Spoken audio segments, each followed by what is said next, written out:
SESAR, the Single European Sky Research and Development Program, is one of the most important programs to modernize the air traffic management in Europe. It is embedded as part of the overall Single European Sky program. It is a multi-billion research program that has developed its first products that come to maturity.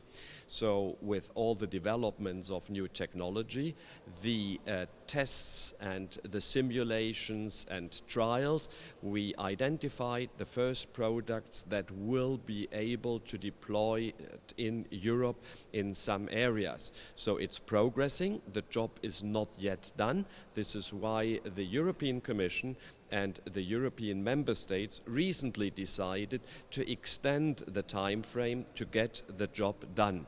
So we are very content with the results, but we are not yet there. But we are supporting the ICAO's program significantly with the results that come out of SESAR.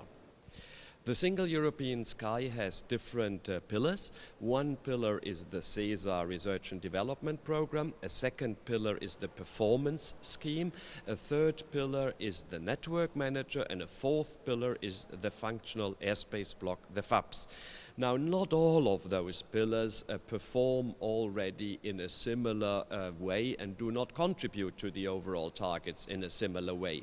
The FABs have been formally formed through state treaties throughout Europe. We have now 9 functional airspace blocks where the member states of the specific functional airspace block have coordinated and have committed to cooperate.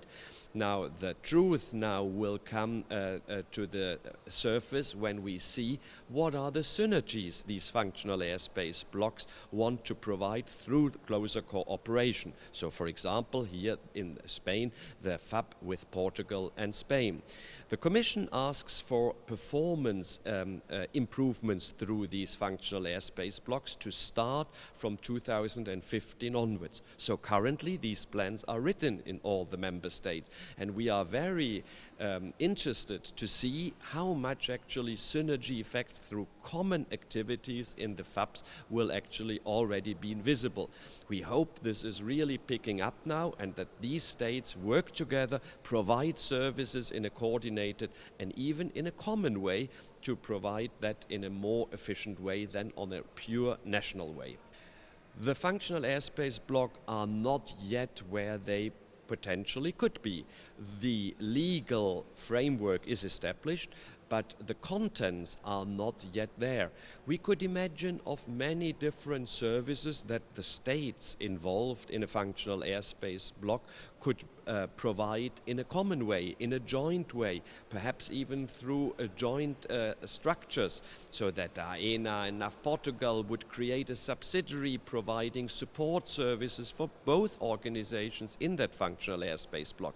This still will need some more time, but it has to come if the performance indicators, the performance targets of the European Union are to be achieved. There is no other way than working closer together to avoid fragmentation. And we are looking forward to see those plans materialize now for 2015.